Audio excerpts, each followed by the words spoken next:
So this Tuesday, we got what might be considered the new hardest grandmaster. I don't want to call it strike because it's a gosh darn battleground, but it might be the hardest grandmaster activity in the game. Why am I saying that? Because it is chaotic and it is add density to the brim, to the max, to the top of that bar. And in this video, we're going to try and set you up the best to succeed and beat this GM. Also, keep in mind this week we have the return of the Braytech Osprey Void rocket launcher. It is a high impact, but just thought I'd let y'all know about it. Now, real quick, this GM is an absolute nightmare, but you can at least be comfy while doing so, like I was with the sponsor of today's video, EWIN. So recently, my old EVGA gaming chair that I had definitely starting to see its age. There was a lot of wear and tear. A good bit of the handles had fallen off, really uncomfortable armrests, and the leather looked like my old car seat. It was a great chair, but needless to say, it was time for an upgrade. And that's where the kind people over at EWIN Racing come in. They hit me up offering a free chair, and I was in a position where it was really hard to say no. And sometime later, it came in the mail.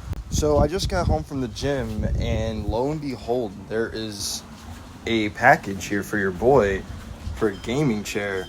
Huge W. They were kind enough to send me one of their Night Series gaming chairs. It's really comfy and it holds up to 400 pounds, which I'm like 185, so we're good in that department. It has 2D arms rest, and the polyurethane leather is very beautiful. It looks really awesome in the lights, especially in the LEDs, which I have in my room. So if you're in need of a chair, go ahead and hit up EWIN Racing at the top link in the description, or use code Kree for 20% off at checkout. So before you jump headfirst into the cesspool, you got to kind of know what you're going up against. We got Unstoppable, Anti-Barrier Champions, Arc Threat. You guys already know there is an absolute metric ton of arc damage in this battleground, along with your other typical GM modifiers, and your surges are going to be arc and void along with overcharged machine gun. And in case you didn't know, your boot surges stack with the activity surges if you really want that extra damage. So you load into the cesspit, and the first thing that happens, well, hopefully you don't blow yourself up with your own rocket launcher because your own teammate getting in the way of it, but you're going to be greeted with quite the amount of boomers. An anti-barrier champion. A bit later on, an unstoppable is going to spawn. You're also going to have 2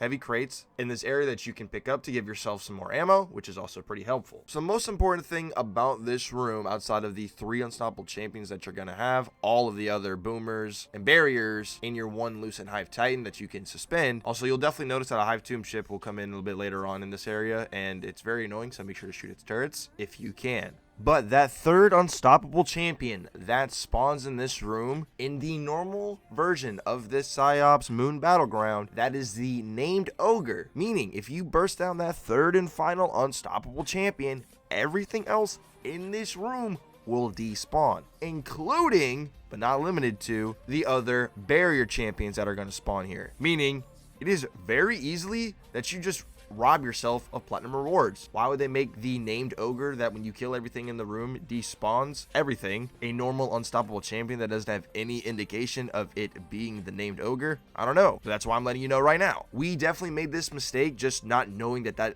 unstop was the named one, and we totally lost our platinum rewards because of it. So if you want to avoid that issue, you're gonna have to keep that unstop suspended, stunned, frozen, just busy while you deal with the other barrier champions, and then finish the unstoppable at the very end when there's no other champions left, so you don't get robbed of platinum. Because fuck this GM, dude. Alright, this next room is worse than the light blade, period. There's so much going on in this room, and there is so many ads in this room. You have to deposit 12 burdens, 4 on each little pot. There's a pot on the left, right in the middle, and each time you deposit a full 4 and complete one of the sides, a shrieker in the middle is going to spawn. Immediately erase that fool from existence. He will hurt you. He will not miss. He has walls. Also, be wary. You will have to face 3 light bearer acolytes in this room. Those guys also hurt. Luckily, you can suspend them and just immediately nuke them from existence, finish their ghost, and go about your business. All the meanwhile, you will have things like boomers spawn in, and of course, everyone's favorite, anti-barriers, along with the occasional unstoppable ogre. The one bright side of this room is that you can't fuck up and lose platinum unless you specifically don't kill champions. So make sure to kill all the champions. The tribute bearers, which are the wizards,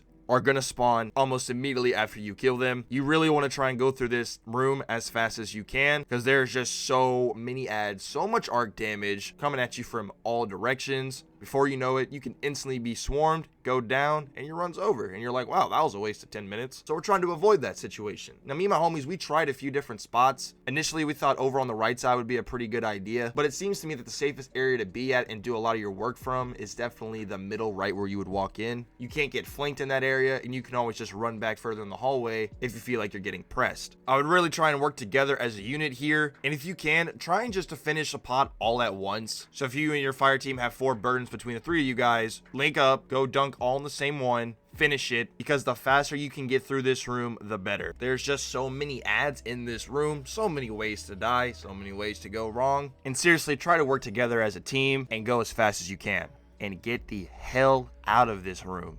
Now, before you get to the final boss room, you are going to run into 2 unstoppable ogres and have a little brief encounter with the boss, as well as a lot of acolytes. Play it a little bit careful, try and spawn some heavy off of these 2 ogres, and of course, don't die. Now, the actual final boss room can be really hectic. For the most part, people have been using the left side of the boss room because there's like a little safety room. Although, be careful because a safety room can still be breached by her super through the ceiling. But something I do want to note about this boss room that I know people are going to use is the little spot where you actually land. You can jump back up to it and you can like sit in the very far back. And when the boss is in the middle part of the arena, she can't actually reach you. Just beware that the aspects of Savathun, if they are drift too far to the left or just a little bit closer up, they will target you and you can still die here. But for the most part, you can blink plunk away with your scout rifle if you need to from this little area. Now, something to note is that there are really not that many champions in this boss room. You're gonna get a barrier and an unstoppable for the first third of the boss's health bar. You're gonna get 2 more during the second third, and that's all the champions you're gonna face in here. The big thing is that after the second third of this boss's health bar goes away, 2 aspects of Savathun pop up. Try and get rid of the left one as fast as you can so you can reclaim your safe zone area. It's a lot easier to snipe the right aspect with the spear, as the spear has some pretty aggressive tracking,